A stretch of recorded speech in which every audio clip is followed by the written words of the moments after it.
start this new year, people look at you on the finances. I want to ask you about the finances of New York State, what kind of state we're in terms of our finances. But before we do that, you were at the funeral. You know Andrew Cuomo, but you know his father. A lot of the Democrats nowadays, the majority that are in office actually understood what he stood for. Your impressions of the life of Mario Cuomo, our 52nd governor, but also what Andrew said today about his father and the 52nd governor of New York State, please. Yeah. Well, it was certainly a very moving service, and it really capped what has been a tremendous outpouring of respect and appreciation, and I would say rediscovery of Mario Cuomo, who he was, what he meant to our state. Governor Andrew Cuomo, one of the comments in his eulogy was that, reminding everyone that his father had been out of office for 20 years. And yet you saw now so many people that worked with him in the years that he served as governor and lieutenant governor and secretary of state, or in the neighborhood issues, reminding everybody what a great leader he was, what a great impact he had, what a great symbol he was for our party, not just in New York State, but really he gave voice to the Democratic Party and Democratic Party core values at a time that the country was moving in another direction.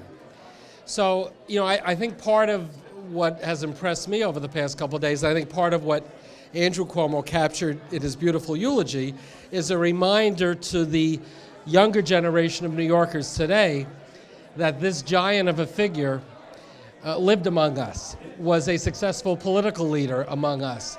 And I think given some of the challenges we're going through today in our city and in our state, a reminder that there is that lofty vision, that sense of how to use intellect and take advantage of an opportunity that may be a challenge to come up with a real solution, to not be afraid to stand for some core values, not just to be transactional all the time. And I think Mario Cuomo were reminded that he was someone who had strong opinions, strong views, strong heart, and he never wavered. It didn't matter to him what the polls said. Take an issue like the death penalty. He was against it.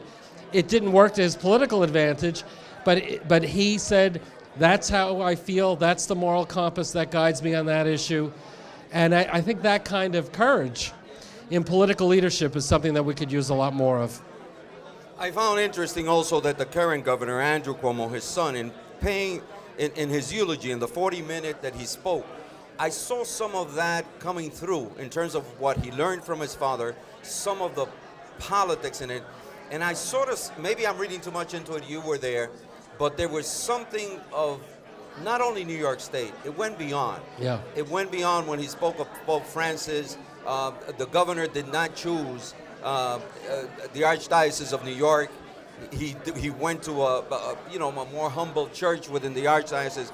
So not to belabor this, but did you see a different Andrew Cuomo already starting to set in the absence of his father, who was a big influence on him? Yeah.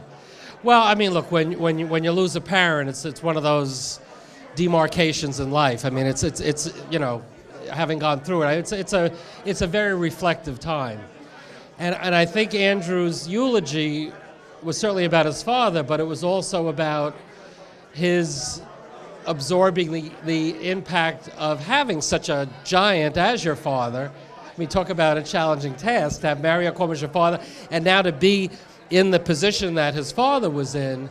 And yes, I think your observation is accurate. You heard an expression of idealism from Andrew Cuomo that was not necessarily what you hear in his other speeches. This was rising to the oratory of his father. I think you're absolutely right. He was, to use the phrase we used to say, he was channeling his father very much so. And I think there was that sense of his making clear to everyone that, as he said, I don't remember his exact words, but the words were, his father is still with us. His ideals, what he represented, and his commitment to his father to keep his style of governing alive and well and strong in New York. So I think, as Andrew Cuomo starts his second term, having the role model of Mario Cuomo, that's a great guidepost to start his second term, and I think we'll all benefit from that. In 2 weeks, on the 21st, the governor, the postponed state of the state, he will be addressing some of the issues that are facing in his second term. What kind of New York State, in terms of the finances, will he find? You have the numbers better than anybody. What challenges he face? Will he be able to deliver on some of the projects that he's done? Much more, some say, than his father did in the 12 years. You know, Andrew is a doer. He wants he wants, when he finishes, whenever it is, in another term or 2 terms, he wants his imprint on it. Yeah. He wants to know that there was a Cuomo that went through, there were 2 Cuomos, but one of them actually got projects built. What kind of financial state is New York State on right now? Well, overall, we're in much better shape than we've been in for a number of years. And Governor Cuomo and the legislature deserve credit for putting together budgets that have been much more realistic. They've held together. We haven't had the mid-year budget cuts and the mid-year crises. So the current budget is certainly staying in balance. Of course, we're always subject to what's happening with the economy. So there are larger forces that we always have to pay attention to. The real, somewhat unexpected challenge, of course, going into next year is this windfall of money, the $5 billion in the settlements with the banks, that is, to me, not a surplus, but is a one-time opportunity to have billions of dollars that we didn't anticipate we would have to spend in a responsible and effective way. So it's interesting because his father had the challenge of tough economic times. He's got a budget that's in balance today. There are out-year gaps we still have to be sensitive to, but he's got this windfall of money from the bank settlements, and of course everybody's already got many ideas on how to spend it. And I certainly think we should not spend it on recurring programs because it's not a recurring revenue.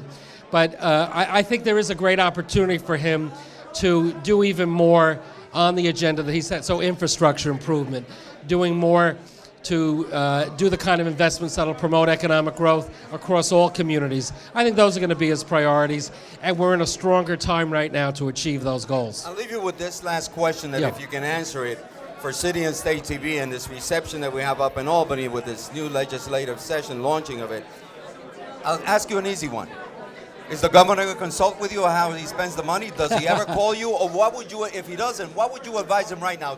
What would Tom DiNapoli do? Well, certainly in terms of the windfall, I've said we should put the lion's share of that money into infrastructure. That would, to me, make sense. We have tremendous needs for capital, roads, bridges, highways, sewer system, water systems. We have many gaps in our capital program for the MTA, as an example. We have a big expense with the Tappan Zee Bridge. You know, so that's what I would advise on that. I'm always very conscious of the fact that as controller, I'm not a member of the legislature, I'm not the governor. They're elected to make the policy choices on the big issues on how to spend money. What I try to do is remind people where there may be gaps in terms of what we need to deliver in services. Are we being responsible in terms of the long-term fiscal picture? I still identify out-year budget gaps that have to be dealt with. So I'll leave it to the governor and legislature to make the policy choices. But certainly with regard to that windfall of money, infrastructure to me would be the smartest place to put the lion's share of that money. Muchas gracias to Thomas DiNapoli, New York State Controller. Thank you, I appreciate your time. Always and an I hope honor. you have a 2015 that is really Happy, healthy fruitful. New Year to you. Felicidades. Thank you. Felicidades. Thank you. Controller.